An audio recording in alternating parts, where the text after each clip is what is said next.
Waalaikumsalam warahmatullahi wabarakatuh. We are from group 4. My name is Nurtri Amanda and my friends they are Muhammad Sambahri, Mujainatul Fadriyah, Sophie Rizka, and Syed Adia. And in this time, we are discussion about the concept of English instruction for young learners. What are the technique and method in speaking skill for young learners?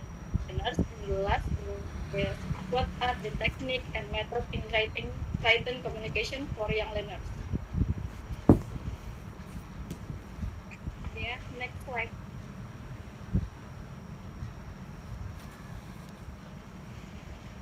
Okay, for the first, I'm going to tell you about the concept of English instruction for young learners. Teaching English to young learners is different from that to adults. The English teacher to young learners need to comprehend and to apply the theories of language teaching learning to young learners and language classroom management. English for children in English language teaching English is one of the international language used as means of communicating the international relationship and widely used in all branches of knowledge. English has become a tool for international communication in transportation, commerce, banking, tourism, technology, diplomacy, and scientific research. Kepada si young learners sehingga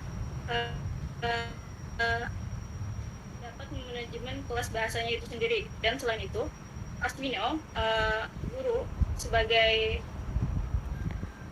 guru dituntut tidak hanya untuk mengajar, tidak hanya dapat mengajar dengan baik, akan tetapi juga harus mampu merancang materi sehingga dapat mengaplikasikan seperti teknik dan metode yang tepat dalam belajar mengajar bahasa Inggris dengan tepat.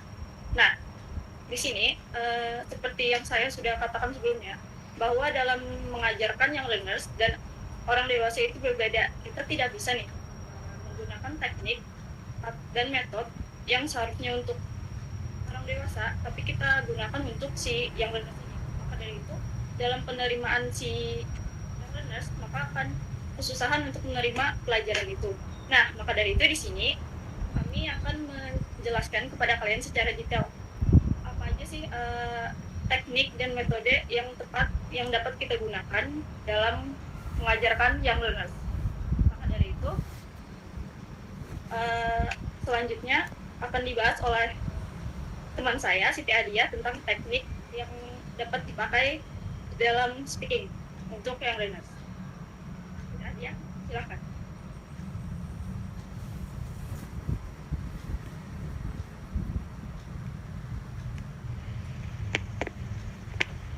Okay, so here I will continue the presentation from Nufiti Amanda before.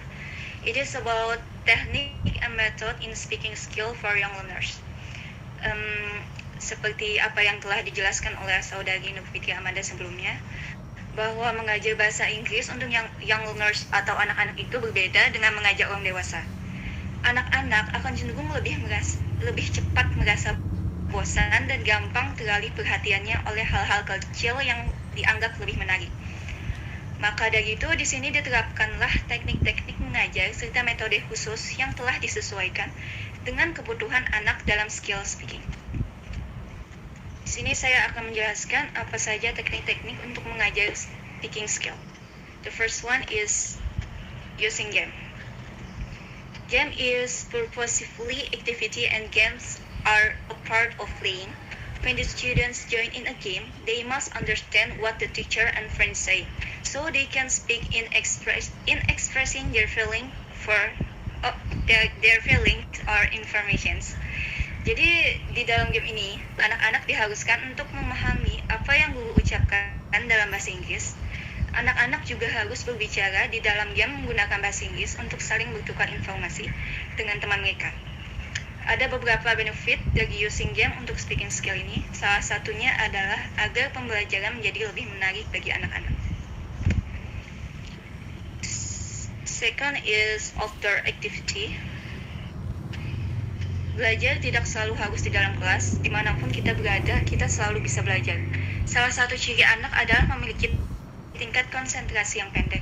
sehingga cepat merasa bosan dengan sesuatu yang didapatinya. Jadi di sini guru dapat membuat pembelajaran di luar ruangan dan membiarkan anak-anak untuk belajar bersama alam. Dalam kegiatan ini yang dibutuhkan adalah instruksi yang jelas dari guru kepada anak. Anak-anak dapat diarahkan ke kelompok untuk mengidentifikasi objek yang mereka temui, kemudian mereka membuat catatan dan mencari kosakata dalam bahasa Inggris. Seorang guru dapat membedakan berbagai jenis tugas, contohnya, misalnya grup A disuruh untuk mengidentifikasi jenis barang yang mereka temukan, lalu untuk grup B, mereka disuruh untuk mengidentifikasi jenis hewan apa yang mereka temukan. Yang ketiga adalah using picture. Picture as a visual representation of mind, and it affects students in learning language. There are several advantages by using picture according to Wright. The first one is gambar dapat memotivasi siswa, membuat mereka ingin memperhatikan dan ingin ambil bagian. Kedua, gambar berkontribusi pada konteks di mana bahasa tersebut digunakan. Ketiga, gambar juga bisa menggambarkan objek. Keempat, gambar dapat memberi dan merangsang informasi dalam percakapan dan diskusi. Jadi, misalnya ada sebuah gambar yang menunjukkan seorang anak memegang sebuah bola berwarna merah. Lalu setelah itu anak-anak mulai berdiskusi dengan temannya tentang gambar apa tersebut. The boy is playing basketball misalnya. Lalu yang keempat adalah using repetition drill. Latihan pengulangan menciptakan kemampuan anak-anak untuk menghasilkan bahasa yang lebih efisien dan juga dapat membuat pemahaman mereka lebih mudah. Misalnya, seorang guru itu bilang, "Please repeat after me." Lalu anak-anaknya akan mengikuti. "This is a book," ujar gurunya. Lalu setelahnya anak-anak mengumpati. Yang kelima adalah dialog. Di sini anak-anak dibebaskan untuk berbicara bahasa Inggris tanpa adanya rasa canggung ataupun malu ketika mereka mengucapkan kata-kata yang salah. Jadi tujuan utama dialog ini adalah agar anak-anak terbiasa berbicara dalam bahasa Inggris. Yang terakhir adalah storytelling. According to Hugo, storytelling is situated practice common to all speech communities in many cultures and is differently characteristic in each. Ini berarti bahwa mendongeng dapat digunakan sebagai praktek speaking dalam budaya yang berbeda dan juga karakteristiknya tersendiri. Kelebihan teknik ini adalah agar anak-anak dapat mengekspresikan diri mereka dengan menggunakan berbagai macam vocal variations, menuangkan ide serta melatih kemampuan berimajinasi mereka. So the next presentation will be presented by Sofia Afriska. Okay, the next is the method in speaking. The first method is next. Ada ya? Slide. Okay. The first.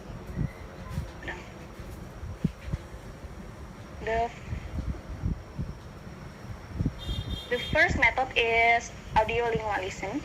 It's based on the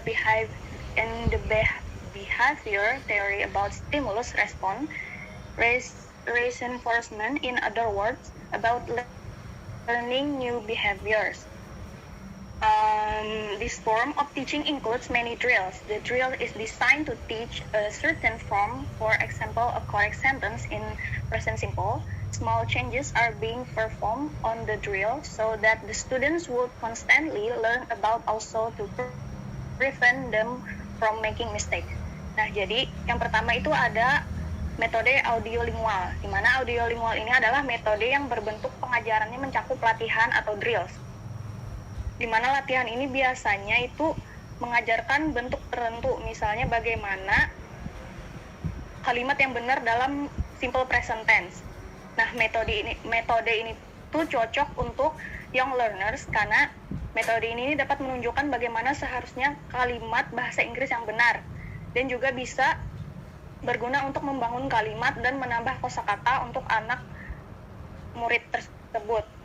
Nah, di dalam metode ini pengulangan dan penghafalan menjadi aktivitas dominan, di mana teknik dari metode ini yang bisa digunakan adalah repetition drills, di mana misalnya gurunya mengucapkan kalimat dan anak muridnya mengulang kalimat tersebut. Yang selanjutnya itu adalah metode Total Physical Response. The TPR originator, James Arthur, based his theory on the fact that children learn a foreign language from speech direct to them. TPR is basically learning from oral instruction given to the students by the teacher. The basic idea is that students are not being made to speak. Their main task is to listen to the teacher instruction in the foreign language and respond to them, and if only they feel ready, they can start speaking in that language. Nah, yang kedua itu adalah TPR atau Total Physical Response, di mana metode ini adalah penggagas utamanya adalah si James Arthur, yang mendasarkan teorinya pada fakta bahwa anak-anak mempelajari bahasa asing dari ucapan yang diarahkan kepada mereka. Dan ia juga berpendapat bahwa TPR adalah pengucapan langsung pada anak atau siswa mengandung suatu perintah, dan selanjutnya anak atau siswa akan merespon kepada fisiknya sebelum mereka memulai untuk menghasilkan respon verbal atau ucapan. Nah, TPR ini disukai anak karena mengembangkan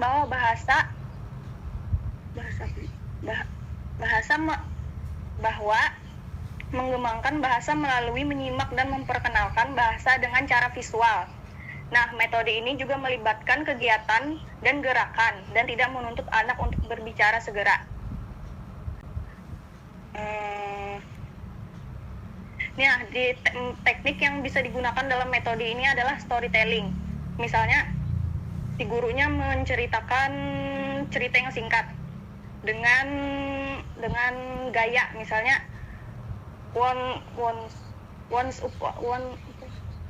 pokoknya itu ya, misalnya gurunya menceritakan tentang gajah, jadi gurunya pasti menggunakan fisikal, misalnya gajah itu besar. Nah, jadi si muridnya nih nanti akan menyimak, terus nanti memperkenalkan kosakata elephant itu dengan cara visual mereka. Yang selanjutnya itu adalah communicate language teaching. Ini itu ada error. CLT emphasizes interaction as both the means and the ultimate goal of study. According to CLT, the goal of language education is ability to communicate in target language. The teacher in communicative language classroom is a guide or facilitator, and students engage in class activities to learn the language. For example, teacher might set up an activity where they ask students what their favorite holidays is and why. Teachers can pair the students up and have them talk to one another about while they walks around the room and helps the pairs out. Nah, jadi yang terakhir ini adalah metode CLT atau Communicative Language Teaching. Nah, di dalam metode ini yang ditekankan adalah interaksi maupun proses dan tujuan dari proses pembelajaran tersebut. Jadi di dalam metode ini guru sebagai fasilitator dan siswa sebagai penindak dari aktivitas yang akan diberikan oleh gurunya. Misalnya aktivitasnya itu guru memasangkan siswa dan meminta mereka berbicara tentang suatu topik. Nah, jadi di dalam metode ini teknik yang bisa dipakai itu adalah dialog atau penggunaan gambar. Dah, mungkin itu penjelasan saya, akan dilanjutkan oleh teman saya yaitu Sam.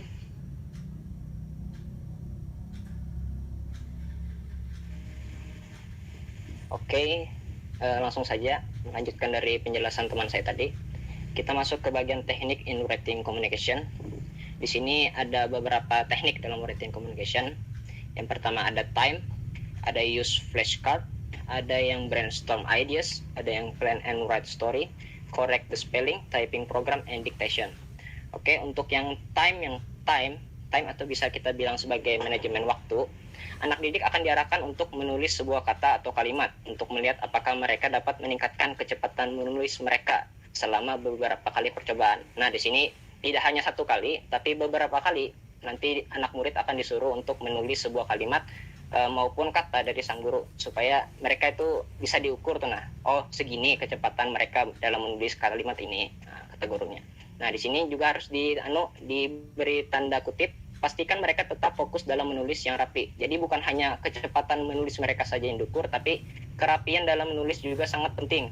Karena sesuatu yang kita olah itu atau kita kerjakan itu harus digunakan ataupun dilakukan secara rapi dan tepat. Untuk yang kedua adalah use flashcard, penggunaan kartu flash. Di sini dijelaskan bahwa kartu flash terdiri dari 42 bunyi huruf untuk membantu anak agar dapat mengenali dan mengucapkan setiap bunyi. Mereka akan mengucapkan kata-kata mereka dahulu sebelum menuliskannya. Jadi seperti kata C, A, T dibaca cat. Jadi mereka tuh menyebutkan hurufnya dahulu sebelum menyambat apa katanya tuh. Nah, seperti itu. Nah, untuk yang selanjutnya ada yang brainstorm. Dalam cara ini, sebelum memulai menulis, tugas anak didik akan disuruh untuk merelaksasikan otak mereka dengan cara brainstorm ideas. Mereka akan disuruh untuk memikirkan banyak ide dulu sebelum menulis penulisan. Hal ini bertujuan untuk membantu mereka menghasilkan ide yang tepat serta mengembangkan beberapa struktur di sekitar ide tersebut. Jadi idenya tuh tidak langsung blok dapat seperti itu, tidak, tapi perlu memikirkan ide-ide lain dulu. Nanti kalau sudah misalnya mendapatkan ide yang kompleks, yang tepat, maka akan terstruktur yang rapi dan bagus untuk digunakan, seperti itu. Selanjutnya ada yang plan and write story. Maksudnya di sini kita disuruh untuk menulis jalan penulisan. Gunakan alat bantu visual, misalnya seperti tabel, poster maupun bagan yang menguraikan area utama yang perlu disertakan dalam cerita, misalnya siapa, apa, kapan, bagaimana, mengapa, supaya mereka menulis ceritanya nanti itu sesuai dengan apa yang ada di dalam ceritanya tuh, nah dalam konteksnya tuh, supaya tidak asal kemana-mana. Dan yang selanjutnya ada perbaiki ejaan.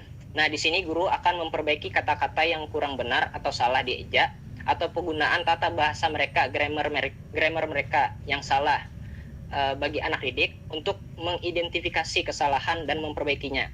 Seringkali lebih mudah untuk memperbaiki kesalahan orang lain kalau dikutip di sini. Dan yang selanjutnya ada typing program. Gunakanlah salah satu dari banyak program pengetikan khusus untuk meningkatkan kemudahan dan kecepatan mengetik. Nah, kita di sini juga diajarkan untuk mengajarkan anak didik kita untuk menulis dengan cepat. Menulis dengan cepat di sini kita misalnya bisa menggunakan salah satu aplikasi seperti Stamina Typing Tutor, Rapid Typing Tutor, atau Kirans Typing Tutor. Atau mungkin kalian dulunya pernah bermain game yang nama gamenya itu kalau nggak salah Shark Typer Deluxe kalau nggak salah. Nah, di situ ada banyak kata-kata kan di situ, kata-kata yang hampir similar gitu, dan kalian mengetik di laptop situ supaya kata-katanya tuh terisi penuh gitu. Nah, seperti ada di sini ada sebuah kalimat, Betty has a butter, but butter was bitter, so Betty bought a new better butter to make a bitter butter better. Nah, seperti itu kan sulit kan, menulisnya juga harus cepat anunya, dan itu akan melatih anak-anak murid untuk menulis dengan cepat dan tepat. Dan yang terakhir ada dictation di sini. Pertimbangan untuk menggunakan program pelengkap lunak yang diaktifkan suara di mana mode lain gagal. Nah, maksudnya di sini nih, dictation ini bisa digunakan apabila cara-cara yang di atas tadi itu tidak ada yang connect dengan anak muridnya. Seperti yang kayak tadi ini, yang di atas tadi ini kan, yang Shark Typer Deluxe tadi itu, misal saja gamenya itu error misalnya. Dan kita bisa menggunakan metode ejaan. Nah, metode ejaannya di sini dapat dipakai meski metode-metode lainnya tidak dapat dipakai. Ya, mungkin itu saja untuk teknik in writing communication. Selanjutnya untuk teman saya.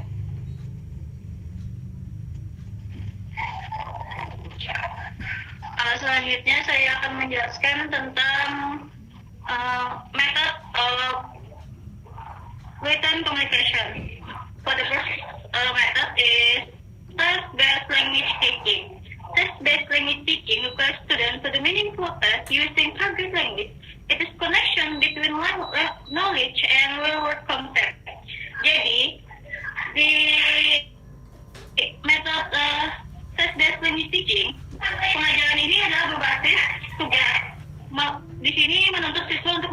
tugas yang bermakna menggunakan bahasa target, yaitu menghubungkan antara pengetahuan dan konsep nyata. Untuk contoh, biasanya si guru menyuruh si siswa membuat satu ucapan, entah ucapan selamat tahun atau yang lainnya. Terus si siswa memberikan kartu tersebut kepada temannya. Karena ini adalah written communication, jadi ini adalah sebuah tulisan yang bisa berhubung dengan komunikasi juga. Yang kedua adalah cooperative learning. Cooperative learning requires students to create, analyze, and apply concepts of lesson. This method is applied by dividing students into several groups. Jadi, di metode kali ini, metode terjemahan tata bahasa memungkinkan siswa untuk membaca, mempelajari aturan tata bahasa, dan menerjemahkan teks yang ditulis dalam bahasa target. Untuk contohnya, siswa membaca cerita dari buku teks, berdiskusi, kemudian menerjemahkan teks tersebut dengan guru dan menuliskan maksud tersebut di buku ataupun di lainnya. Jadi bisa jadi kita seorang guru menyuruh siswanya untuk menuliskan intisari dari cerita tersebut atau kesimpulan dari cerita tersebut. For the next method is audiolingual method. Audiolingual method usually is used for listening section. Students listen to the audio of teacher voice and then they have to